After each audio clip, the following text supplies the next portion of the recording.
Assalamualaikum warahmatullahi wabarakatuh and hi puan, nama saya Nur Syafina Sabda binti Saimi, saya dari DP4B.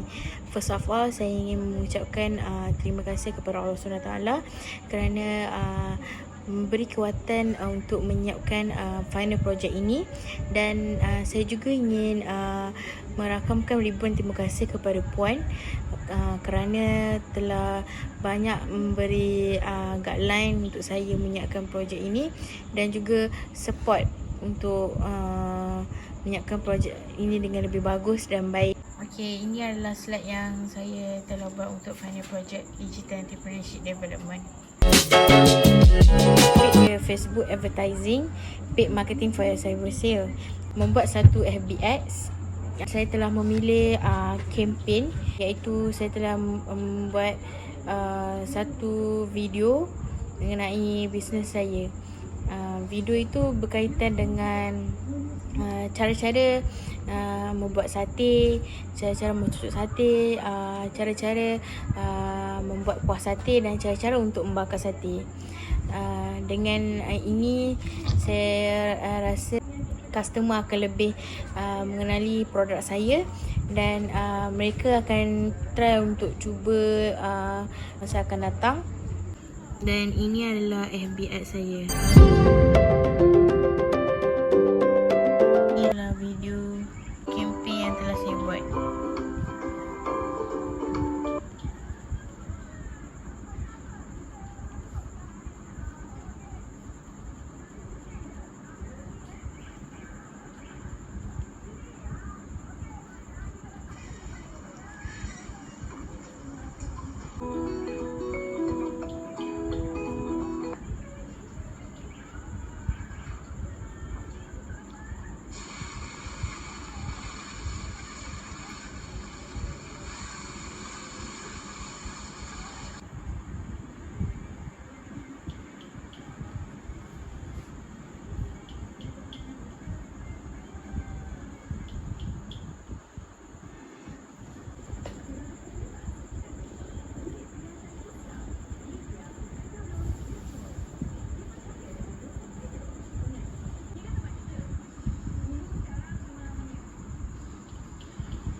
Dengan FB Ads ni, saya yakin dan percaya bahawa produk saya akan dikenali lebih ramai di luar sana. Saya dapati bahawa pelanggan-pelanggan akan lebih mendekati dengan produk saya. Tujuan FB Ads ni dibuat ialah untuk memastikan bahawa produk ini dikenali oleh ramai orang, dia pasarkan di pasaran dengan lebih banyak, dan juga pelanggan-pelanggan yang telah melihat FB Ads saya akan rasa minat untuk membeli, dan daripada ini produk kami dapat tingkatkan jualan serta dapat pelbagaikan produk kami. Selain daripada kempen juga, saya telah membuat satu poster mengenai produk perniagaan saya. Soalan untuk nombor 2 mengenai dengan FBX Campaign Insight. Okay, dekat sini saya telah memilih FBX ni. Saya telah membuat pada umur 17 hingga 50 tahun. Saya dapati bahawa pada umur tersebut mereka mempunyai duit tersendiri dan boleh membeli.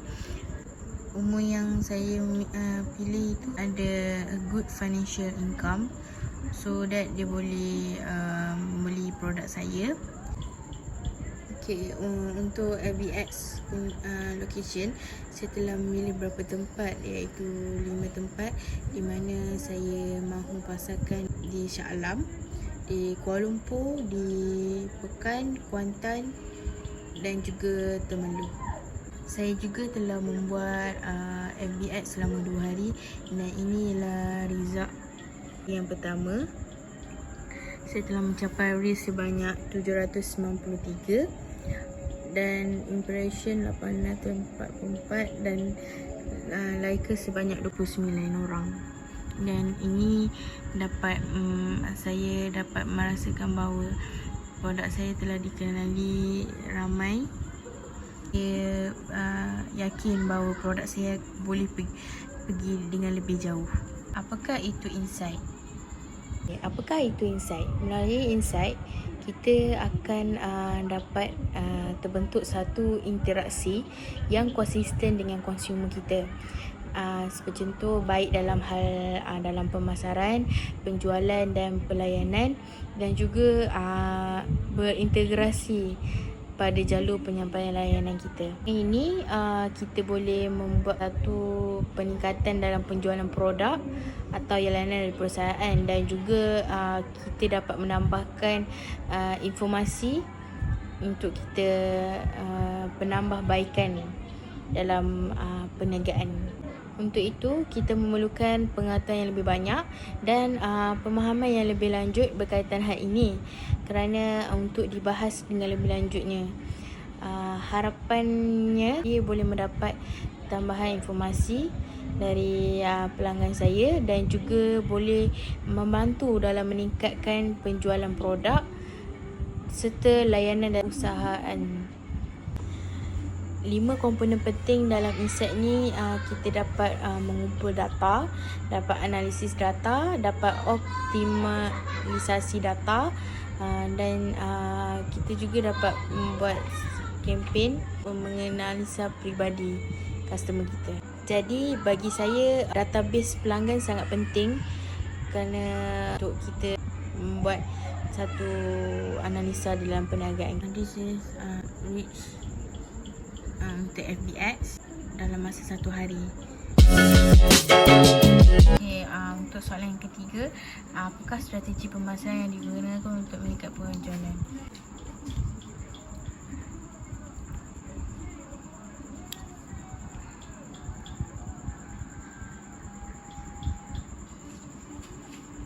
Strategi pemasaran yang digunakan untuk meningkatkan penjualan, first saya telah memilih untuk membuat satu perancangan. Bagi saya, perancangan sangat penting. Jadi saya telah membuat satu perancangan yang strategik untuk perniagaan saya. Okay, perancangan yang strategik bermaksudnya suatu proses yang sistematik yang berterusan dalam menilai persekitaran sesebuah syarikat. Juga dapat menjelaskan objektif jangka panjang. Dengan perancangan yang strategik, kita dapat mencapai objektif yang kita mahukan serta membuat penyesuaian dengan sumber dan kemampuan syarikat dalam mengejar misi. Langkah dalam perancangan strategi ini, saya dapat menerangkan misi perniagaan saya dengan jelas. Yang kedua, saya dapat menetapkan satu objektif dan matlamat perniagaan saya, dan juga mereka bentuk portfolio perniagaan saya. Yang kedua, saya perlu membuat perancangan strategik dalam pilih lokasi yang strategik dalam bisnes saya. Kerana lokasi tersebut kita dapat tahu dekat mana saya mahu pasarkan saya punya produk, dan dekat mana lokasi yang dapat kunjungan customer yang paling ramai. Yang ketiga, dalam perancangan strategik kita dapat menggunakan internet marketing. Internet marketing merupakan salah satu platform untuk kita pasarkan produk kita, iaitu di social media seperti contoh Facebook, Instagram, Twitter dan website. Saya juga telah membuat promosi dengan percuma. Ini dapat menarik hati pelanggan untuk membeli produk saya. Dengan perancangan strategik, kita dapat menjalinkan hubungan dengan pelanggan. Seperti contoh, saya meminta feedback daripada pelanggan-pelanggan saya, dan daripada feedback tersebut saya dapat membuat penambahbaikan dalam bisnes saya. Dengan menjaga hubungan pelanggan yang lebih baik, kita juga boleh menerima maklum balas yang berterusan daripada pelanggan kami mengenai perkhidmatan dan produk kami yang telah dipasarkan dan yang telah kami berikan. Daripada feedback ini, pelanggan akan dapat mengisyorkan kepada rakan-rakan mereka kerana kami telah memberikan perkhidmatan yang lebih baik. Dari segi management, iaitu pengurusan, dengan pengurusan kita dapat memperoleh kepentingan, seperti contoh dapat menjaga hubungan pelanggan yang lebih baik. Yang kedua, meningkatkan pendapatan pelanggan.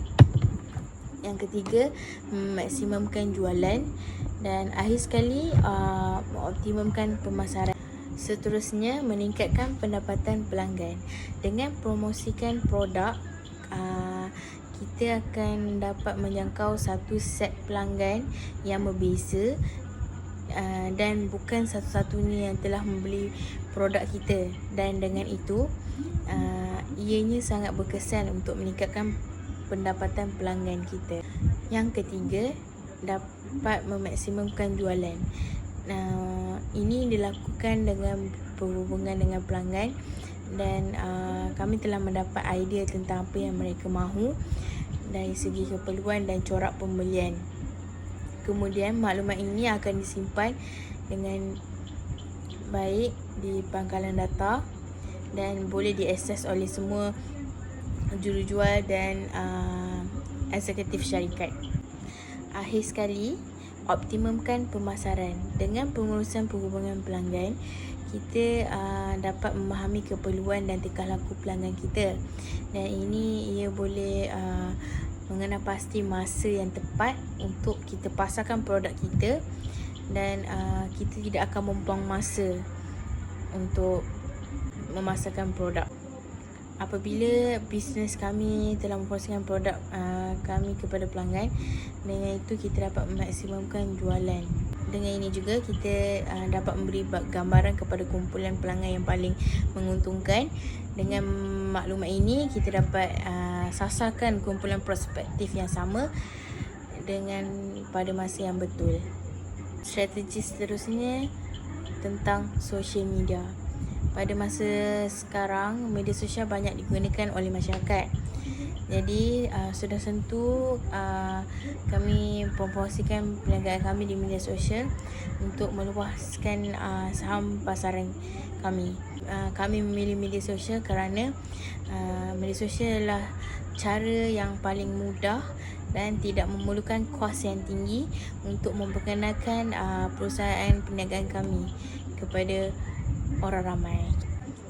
Seperti mana strategi pemasaran yang lain di media sosial telah menjadi alat yang dapat membantu untuk mencapai tujuan kita, dan pemasaran melalui media sosial juga memerlukan masa dan usaha untuk kita lakukan, dan kita harus meluangkan masa untuk membuat satu platform mengenai pergayaan kita di social media.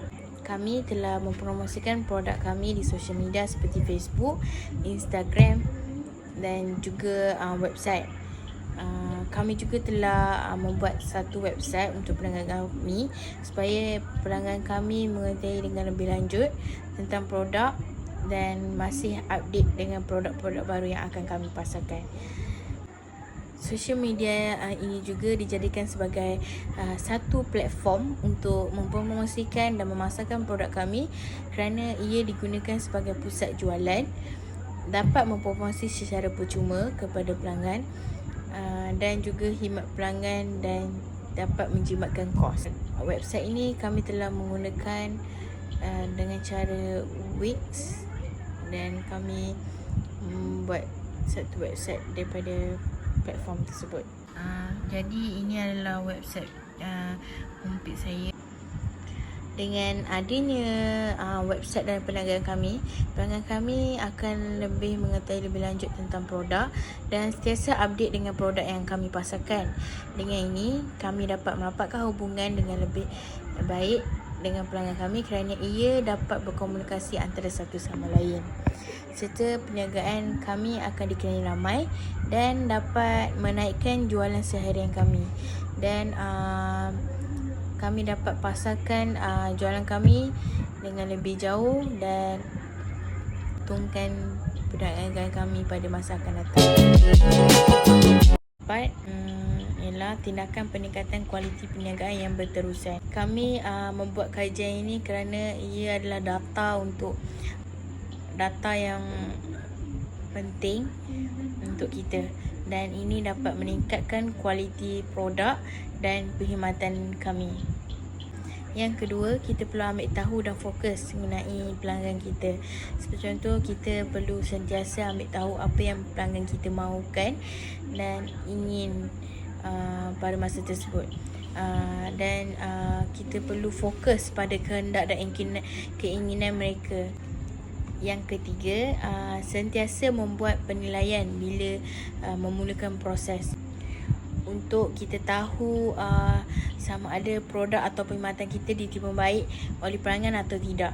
Jika dia tak kena semasa kendalikan proses, kita mesti segera cari punca masalah yang dihadapi dan perlu membuat satu perancangan untuk melakukan suatu perubahan dalam perniagaan kami.